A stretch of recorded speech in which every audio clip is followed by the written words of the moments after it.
Hello, Viking fans. I hope you all enjoyed those numbers counting. Uh-huh. No technical difficulties. No late April Fools. We're just late. All right, I guess we'll talk about this game. Welcome.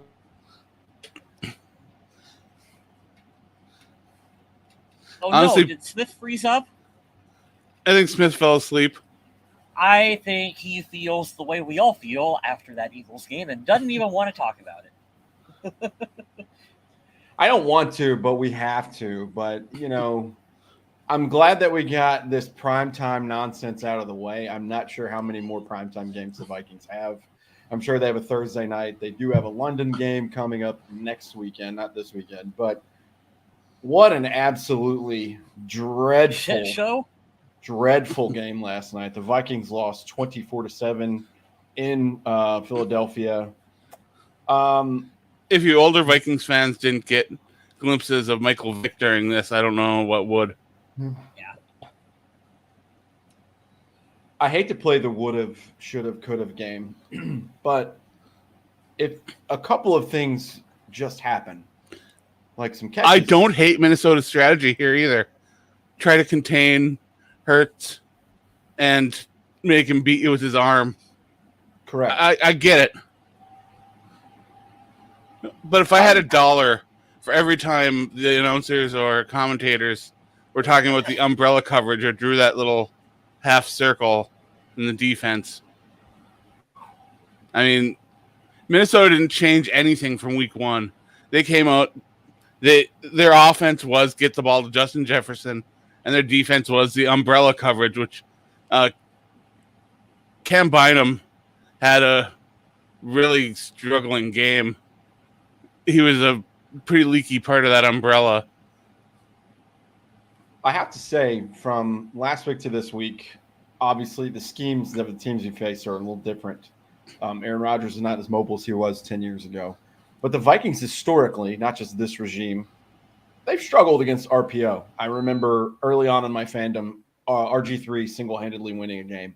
I remember the miracle year, watching them play in Carolina, and Cam Newton rips off like a 60-yard run, and they end up beating us. One of the 3 losses of that season. This team has a hard time with that. Now, Adam, you alluded to it, and I liked the idea, but what I want to ask you guys is, how do we feel about the adjustment? Because it seems like there wasn't one after the half, and there wasn't one since last week. It was really bad because it seemed to work a little in the second half because they didn't score a lot of points in the second. I don't know if they scored any. Maybe they scored a field goal, but they didn't need to. Well, that's a good point too. I have to say this too because we're going to break this game down in depth. But last week we could have went a round table to be like, these were the game balls because there were so many options. Yeah. This week we can turn it around. There are so many donkeys in this game. But I want to start with. I think there's one game ball. Let's see if we all pick the same person. Go ahead. Are we all taking the punter? Hey, sure. I'm going to take a different person, but he was one of 3 that I had. I wanted to give a shout out because even though he did have some flubs, this is the best game I've ever seen Cameron Dantzler play. He was best corner on the field last night. And Patrick Peterson, I love you. There's some people online that said he should have been benched last night. You're a fool for saying that. But, yeah, I saw a good series there where I was like, oh, my God, this kid is playing with so much confidence. There were some ebbs and flows, such as Cameron Dantzler. But, yeah, when the punter is the best person last night on the field, that's not a good day for you. Now, the Vikings are generating sacks, and they are getting pressure. But the run, that's going to be a problem again if they keep trying this out with these rushing teams. Now, let's give Philadelphia their credit, even though I hate giving Jalen Hurts credit because I don't think he's a bona fide superstar of any kind. I think he's just pretty mid-level athletic guy, but he does what he does well, and I think they scheme and play to their strengths very well in Philadelphia. But can we talk about Justin Jefferson having the worst game as a Viking that he's ever had? Well, it was bad. I talked about that a little bit in the chat too. Darius Slay also had a career game for him, all over the field, looking like Deion Sanders in his prime. Well, Justin Jefferson handed him one interception. Yeah, he did. Yeah. Yes. Yep. I was won't the say one that in he the end gave zone, up on the right? route because we're not there. We're not in physically. He just went in his behind the body. defender instead of in front. Correct. On the route. He was not in the right position, and that was definitely on him. Kirk Cousins And it was played another rattled play last where night. Kirk was going to force it to Justin Jefferson. And I honestly kind of don't blame him because Thielen's been invisible. Irv Smith did some good things this game, did some things that would infuriate us as well. So, I mean, it's tough to find other options for offense when things just aren't clicking. Right now, I'm very, very confused as to why Dalvin Cook is making the money he is. They also passed 40-plus times last night, which is kind of what you have to do to play catch-up. But, I mean, And let's Dalvin talk Cook about struggled to catch screens and stuff like that. I know that hasn't been his game, but it's like when the Vikings tried getting Adrian Peterson involved in screens and stuff. He's not a player that was known for catching the football. There are a lot of drops. We can go around the table and we can start on the offense too, but it's so many miscues last night. And would-be catches, would-be completion and execution of plays. This game's a lot different, but that's not, you can't live in the, well, we should have and could have done this. That's every NFL game. But, yes, but if I you're agree following with you. on Twitter, I mean, everybody's like, oh, it's all on Kirk Cousins. And I didn't see it as all on Kirk Cousins games. That was just terrible game planning and strategy all around. Yeah, I agree, Adam. I think that there's a lot of, you can unpack a lot of discussion about this game, but it is important, I think, to frame it as it's only one game. It's only the first loss. Being 1-1 after Green Bay and Eagles on the road ain't bad. Correct. Now we will see how the new administration, the new staff is going to handle some adversity. Because up until this point, everything's been lovely and we're kumbaya and we've got the guitar and we're... No, if we're doing here that. next week after losing to the Lions, we're going to have a different conversation. Correct. Although I will say, don't sleep on the Lions. The Lions put up, 30-some-odd points in their first two games? They have not played very excellent teams, though. I mean, no offense to Washington, but Wentz, I mean, come on.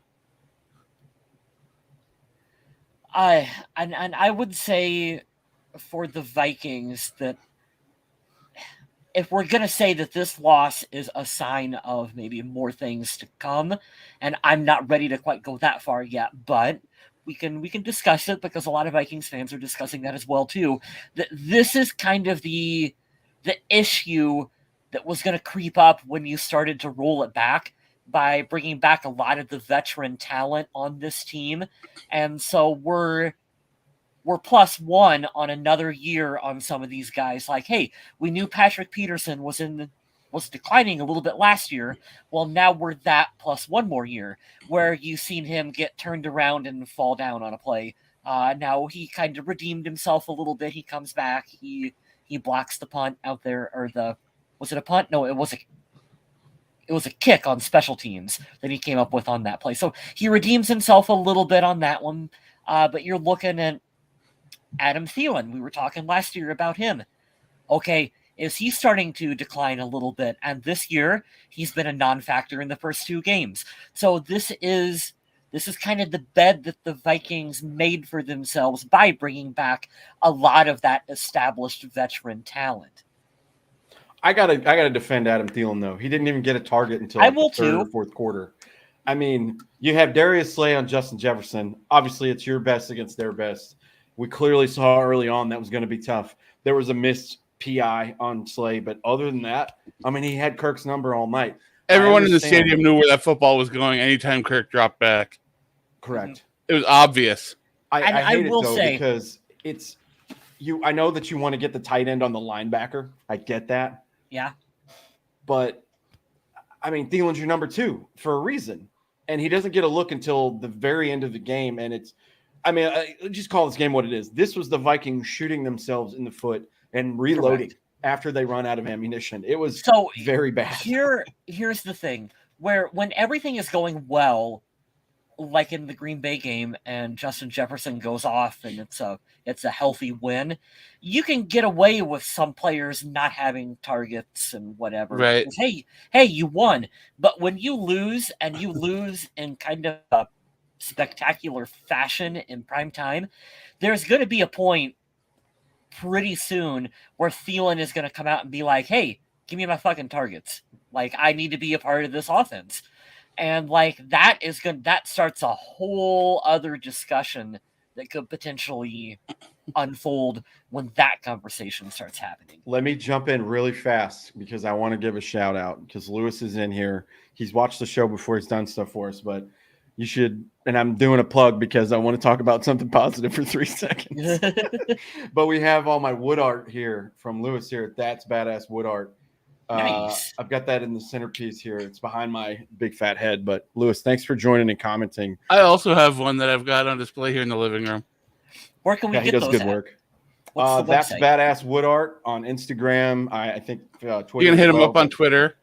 yeah, you can get his Real stuff cool. there. He does all kinds of pieces, and he's got some good stuff out to a lot of famous people too. I know former welterweight champ Kamaru Usman. He sent stuff to the UFC, music, other sports figures. So shout out to y'all. But I mean, is this the worst Kirk Cousins game we've ever seen?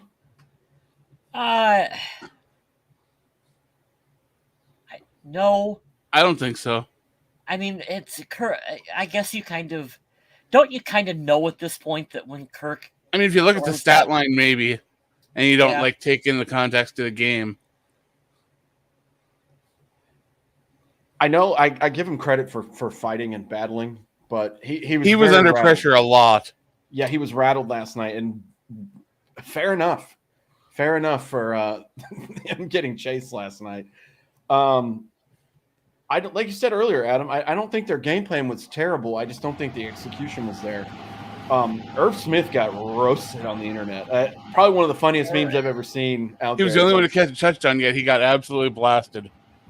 Yeah, he dropped the wide open pass, and I won't say he swung the game completely, but did swing the momentum negatively that way. But he was my donkey. When he dropped that pass, that was the moment. That was the momentum for the game. Even sitting at home, I was like, "Oh, Minnesota's not going to win this. This is one of those games where like nothing is going in our favor." That was a huge drop on Irv Smith's part. yeah, there's already a meme out that was bad. Said, I know that they didn't give this man Randy Moss's number, which is, I mean, it's brutal. Adam's correct too. He's the only one who scored a touchdown. Yeah. Now, I will give the defense credit. They tried to claw their way back and help us, but the turnovers didn't help. God, it was so bad. I'm looking here. Kirk Cousins fumbled once, and then Ed Ingram recovers one. Then he fumbles. I'm looking for the defense. Where is it at? Keeps Jordan scrolling Hicks. down. That's who got the interception. So it was a pretty terrible pass from Jalen Hurts. I don't know I think they were on their side of the field too, because I remember the comment, which sucked to hear, but it was like it's the first time they've been in the Eagles territory this half. Yeah. But they just couldn't capitalize. Red zone trips turned into turnovers. You know, even if they were field goals, that game would have been 24-13, 24-16, something closer. But yeah, like I said, the Vikings historically have had a problem. I don't know why, but running quarterbacks.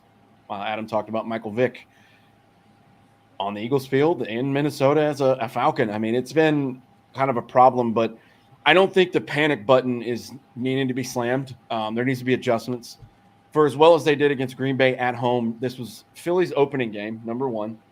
Number two, this is a running quarterback, which is always hard to prepare for. You don't prepare for that in practice. You just watch film and hope you can execute. And then, I don't know, they didn't play in the preseason either. A lot of the starters didn't, and there's going to be some growing pains. Did any of us think this was going to be an undefeated team this year? I certainly didn't have them. I had this as a loss in my predictions. So, did any of us predict that we were going to beat the Eagles when we did our schedule prediction? I don't think so.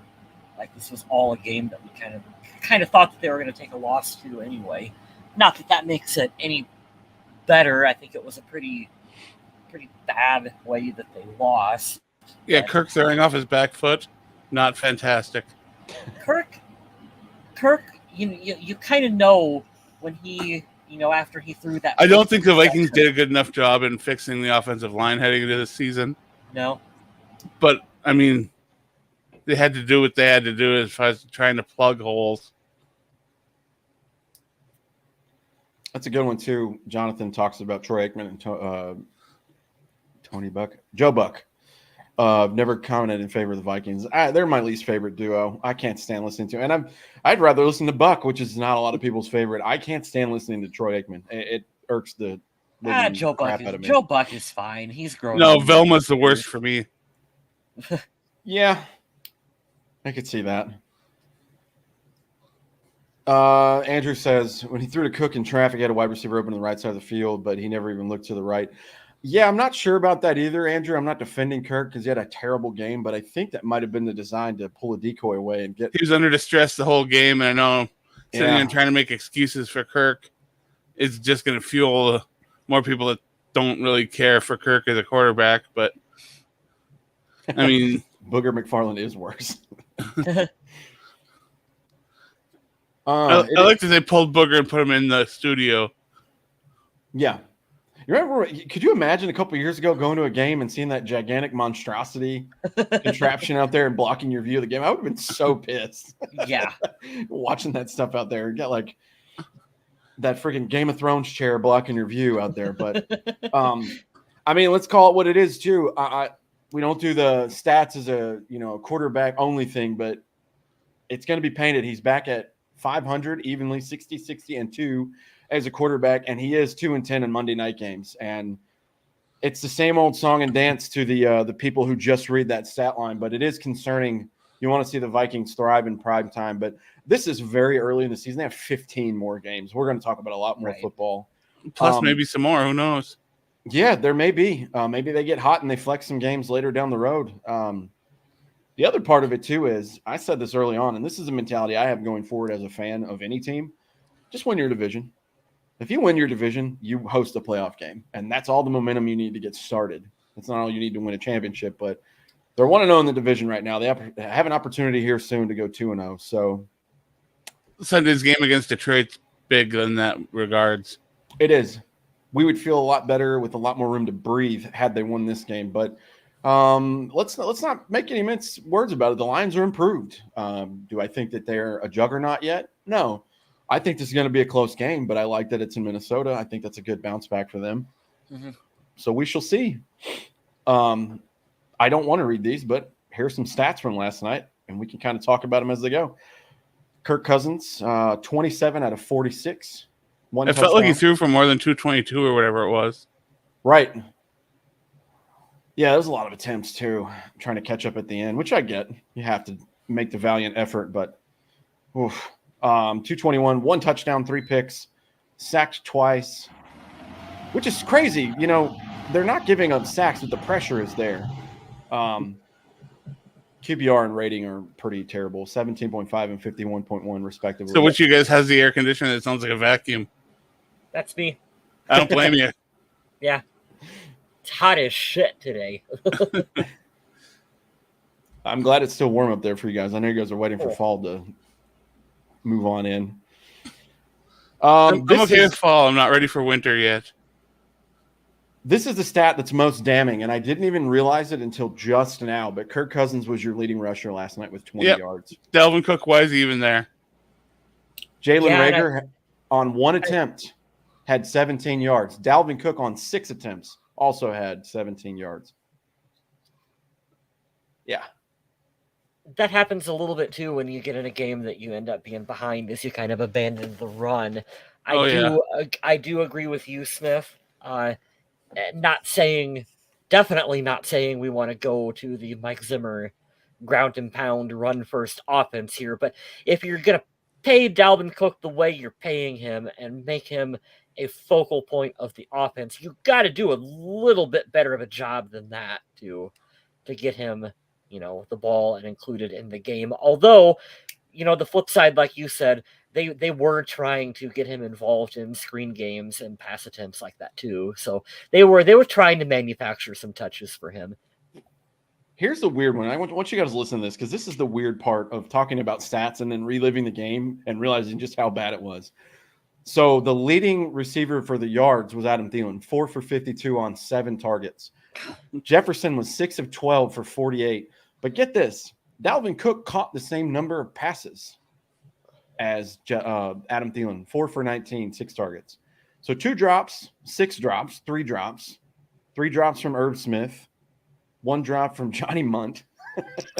Jesus, Johnny was getting involved. He was getting involved. He had a crucial drop too that I believe would have converted, but he's showing more and more that he was a smart, acquisition from the management here. He's getting more and more involved in the games. I don't know what that spells for Irv Smith. It's a long season, but yeah. Yeah, I was going to say, I don't know. Maybe that tells us how close that him and Irv Smith are in terms of talent. That maybe we've overestimated how great Irv Smith is here in Minnesota when we picked up a guy who I feel was essentially nobody in Johnny Munt, and he's like, yeah, I can be just as good as him. Irv is your run after the catch guy. You saw some of his elusiveness in this game. Once he did catch the ball and was able to zip past a few defenders. Mm-hmm. But, I mean, well, you also did get to see a little bit of the questionable hands at times when he got ahead of himself. I'll defend him on the drop, even though I don't want to. Is you don't really have a ton of tight ends ever in history that I remember, much less in the league now, outside of like 2 or 3 that are running down the sideline as a wide receiver and catching deep passes. But, I mean, it was a perfect throw. So did it hurt a little bit for you guys to watch Justin Jefferson completely struggle? Well, another screen would pop up and, Stephon Diggs was over there having himself a career day. Nah, you know what? I'm still a really big Stephon Diggs fan, and I've personally never viewed it as a Diggs versus Jefferson kind of thing. Like, I don't know. I just don't. So some people love painting it that way, though. Yeah, for me, it's not that. Like, Jefferson will be fine. Diggs will be fine. It happens. Let's talk about a different game for just a second because I want to use what we're doing now as a down day and go to the opposite. Everyone's praising Tua Tagovailoa down in Miami, and good for him. If you had him on fantasy or if you had Lamar Jackson like I did, you won handily this week. But let's take the entire career. What does the entire career tell you? And I'm not going to go into Tua because he's middle of the road at best for me. But he had a wonderful game yesterday. So did Matt Flynn a long time ago, and he lost his job immediately the next year to Matt Russell Flynn Wilson. Reference. Yeah, Matt Flynn reference here on the Purple Bill Pod. You're welcome. Yeah. But I take the career and see what it does for, overall. What does the whole career tell me? Don't give me one game. I've had games where Kirk's thrown 4 touchdowns and no picks, and he looks great. But what does the career tell me? The career tells me he's going to be fine. Definitely probably a little emotional. I don't know if he said that. I didn't watch any of the interviews from this game afterwards, but I'm not going to lie. I'm starting to hate this team the most out of any team we play. I don't like the fans. I don't like them mocking the Skol chant, and I definitely don't like their quarterback mocking the Gritty when he goes to his touchdown. But when you beat the crap out of a team like that, we kind of just have to sit there and take it. Yeah. So, but also Charlotte, shout out. I'm not going to go into detail because some people might take it the wrong way from the shit I was talking in our chat earlier. But you can keep up with the guys talking football, and there are some people on the internet who cannot.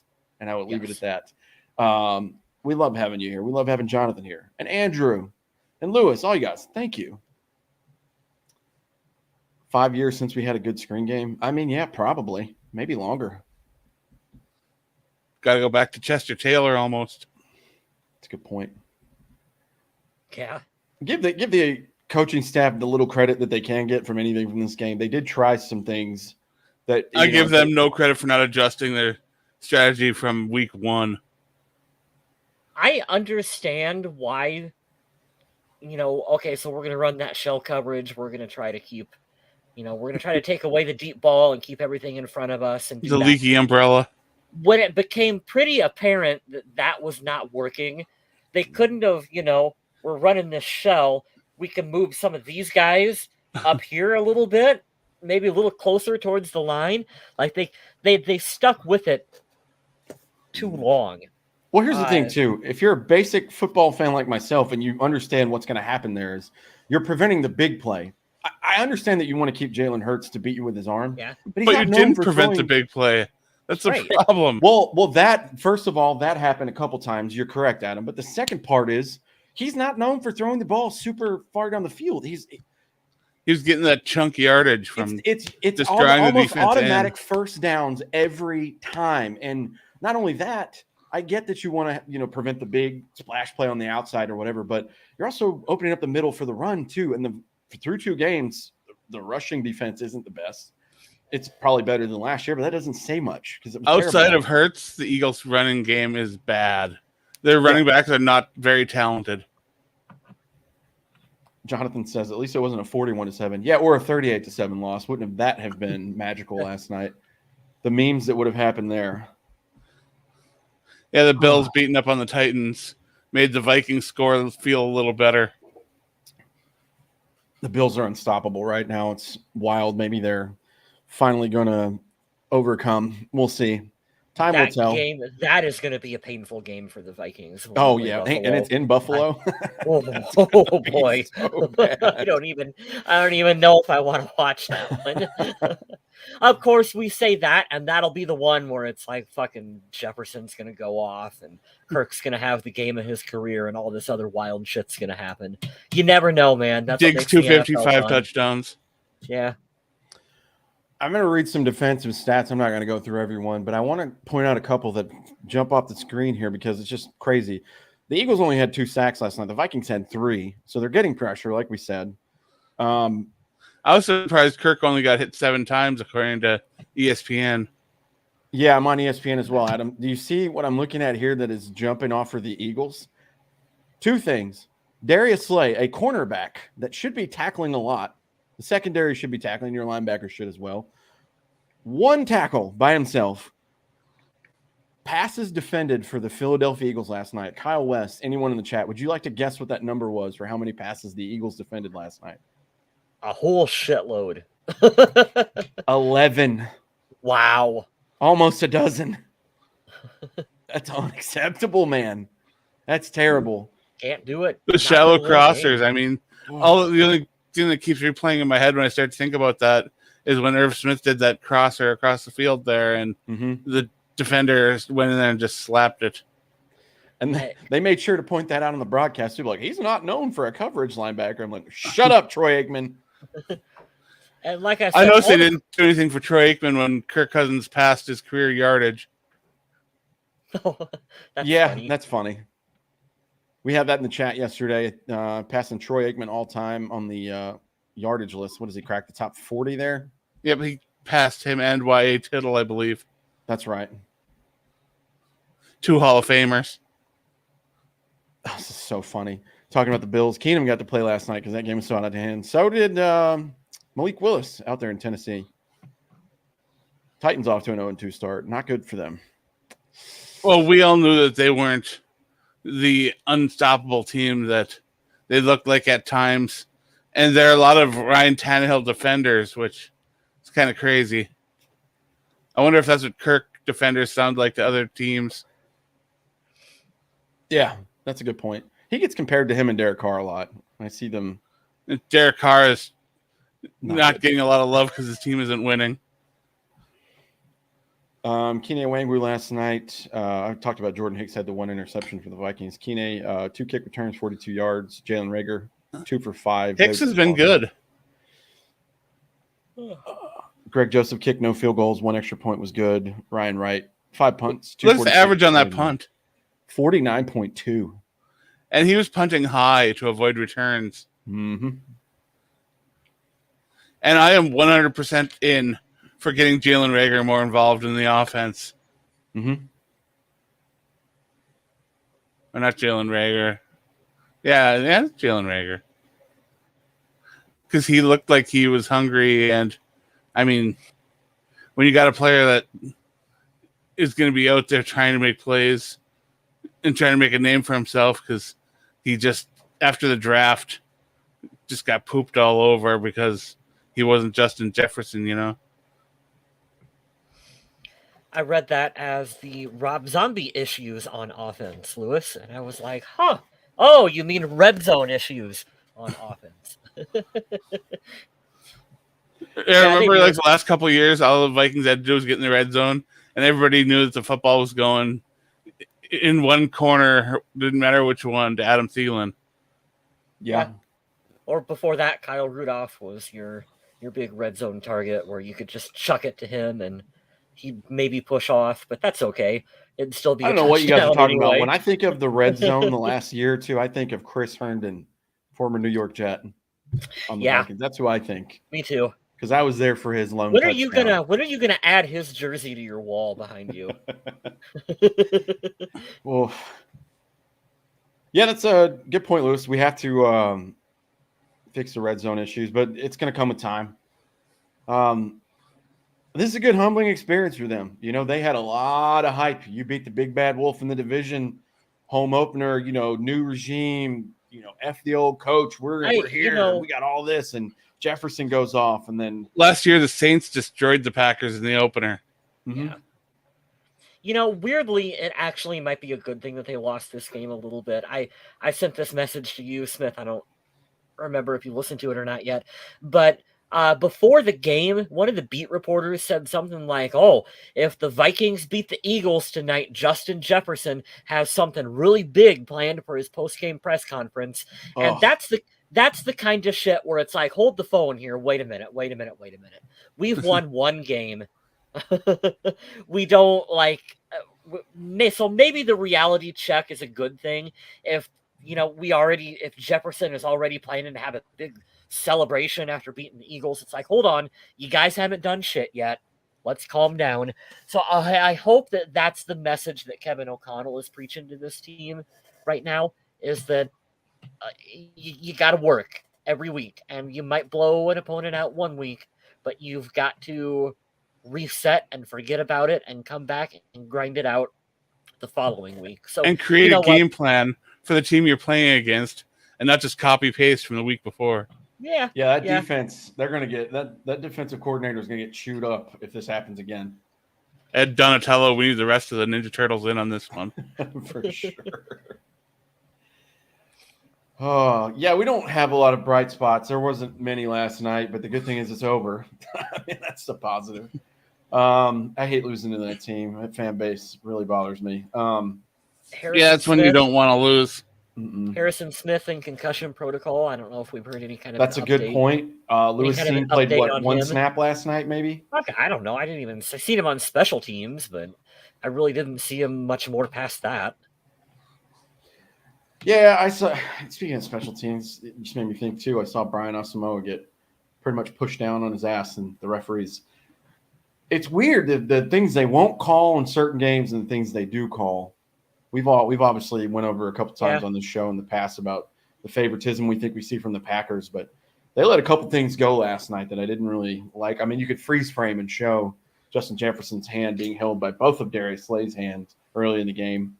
You don't call that stuff with the. I actually have that photo. One of my friends sent that to me, and you freeze frame it and look at that, and that looks bad. But you can Andrew, thank you for being the ray of light. Anything and make it look like a penalty. So Andrew, thank you for being a ray of light for us. Nobody tore an ACL. That is true. We are very happy about that. But it's onward. The Vikings are 1-1. They're 1-1 in the NFC. They play another NFC opponent. This is an in-division opponent again in Minnesota. This coming Sunday, I believe it's a 1:00 game, so that's good. Get out of the primetime scary big lights where we decide to fade every time. Detroit Lions coming to town. Kind of sad this is the game that ABC viewers got to watch from the Vikings. This is the impression they get of the team. Yeah. This is the Vikings' chance to grow a national audience, and this is the performance they put forward. Not great. I also want to take this time to publicly and vehemently poo-poo on NFL Plus. Don't waste your money on NFL Plus. I did it. I jumped off that bridge, and I regret it so much. You cannot watch it on your computer. You can't watch it on your television. You have to watch it on your phone or your tablet. And even then, if there's two games going on, for instance, last week, Vikings were playing at the same time playing the Packers at the same time the Raiders and the Cardinals were playing. If you turn your phone screen to landscape and you go back, it automatically exits out of your game and goes to the first game from the left to the right. It was awful. So Jeez. I broke down, and I have Spectrum. That's my internet service down here. Just added on the basic cable plan because I'm tired of not being able to watch here on my Apple or throw it on the app on my TV. So do not waste your time. It's $80 I won't get back. I looked at it, but when I saw I couldn't watch it on my Xbox, I was like, nope. I can watch, while I'm at work or while I'm on the go, but it's not ideal to watch 3 hours worth of stuff on a telephone. It's just not the way I want to consume NFL stuff, So I would just say don't. Here's how I know we're old, because we're all like, who would do that? There are kids who are like, I don't have a TV set. I watch Netflix on my phone, and it's totally fine. At these younger kids are weird, man. It's pretty crazy. But yeah, we'll be back next week to talk about the game against the Lions. Hopefully that one goes better, because I don't want to live, being the one of us that lives in Michigan. It's just, I don't want to deal with that. Can't see it on my phone. Yeah. Andrew says he's still reserving judgment for Irv Smith for now. I expected better, but also for the rest of the team too. He didn't play any worse than the rest of the team. It's true. You can always hold that over the head for the first, for the week 2 is, I scored the only touchdown. So I'll admit that a little bit into the third quarter, I gave up on watching the game on the TV and went and watched it on my phone while I was laying in bed. I was like, okay, this is done. Mm-hmm. I went hoarse last night from him dropping that wide open touchdown pass. I screamed the F word about 17 times. No lie. And I couldn't talk. I was constantly going, screaming so loud. But I said I wasn't going to watch it, but I sat right here and watched the whole thing because I apparently am a masochist and I'm a glutton for punishment. So you kind of got to be in this field. Yeah, to be a fan of this team, you gotta like it rough, man. But this is gonna feels like a short show for us. Sorry guys, this was one to forget and move on immediately. So as Bill Belichick famously said when they were playing the Bengals next week, we're on to Cincinnati. We are on to Detroit. Yeah, we're already shifting our gears here. I'm done talking about that game. What did Leslie Frazier used to say all the time? Who's that? Sorry, we were talking about Leslie Frazier. Yeah, we gotta watch the tape. We'll check the tape. We'll get back to it. That's one of the things I used to love on the Lebitard shows. They would have the useless sound montage every Monday and Tuesday. Just all the filler bullshit that the coaches and players say. And they had a full segment every week because it's just all the same repeated cliches. It's so funny. No, what I can't wait for is on TikTok, there's this girl and her mom that watch the Vikings games together. Mm-hmm. And her mom's hilarious. I believe I know who you're talking about. That'll be fun. Hopefully we can get back in the W column. Yeah, they play Detroit Sunday in Minnesota, 1 o'clock Eastern, 12 Central. Get out of prime time, get back into US Bank Stadium. All stuff I'm encouraging. Well, sorry it's so short this week, guys. Not a lot of fun to talk about, but we're going to plug some stuff, and I guess we're going to get out of here. Pretty good. I've been working over on the Viking Age very much lately. I haven't been feeling the best, so I've been having the talented group of writers there cover for me while I try to feel a little bit better. So if you're still supporting my content over there, I appreciate it. Also, we're live over on my Twitch right now with this content, if you're into Twitch. Otherwise, I see in the chat that we got most of our people here from Facebook or YouTube, which is pretty cool. Always nice to have the chat full of familiar faces. Yep, you can support Adam here at all these sites here. Either of these two. Make sure you log in and comment. That's how we're working on planning another horror movie review as well. Yeah, I saw a good one today. We'll see if Adam likes it. I thought it was pretty good, so we'll get back to doing those together. Those are fun. I do enjoy those. Big fan of those. You can follow Adam here on all the social media platforms. I have one strike in the Survival League at the moment. A lot of us have two because this has been such a weird and wild start to the NFL season. Lots of strikes have been handed out. lots of upsets, some strange ties, and just awkward games all around. Oh my God, I got to check and see if I won. Oh, thank God. One active strike. Whew. A lot of you guys got had by the Jets this week. Hate when that happens. Kyle West, plug away, sir.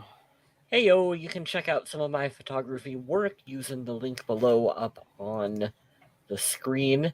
All kinds of fun stuff that you can order there. Different prints, different kinds of cool things like that. If you want to help share it out on the social media, that really helps get the word out. New viewers, new people to see it. So always appreciated.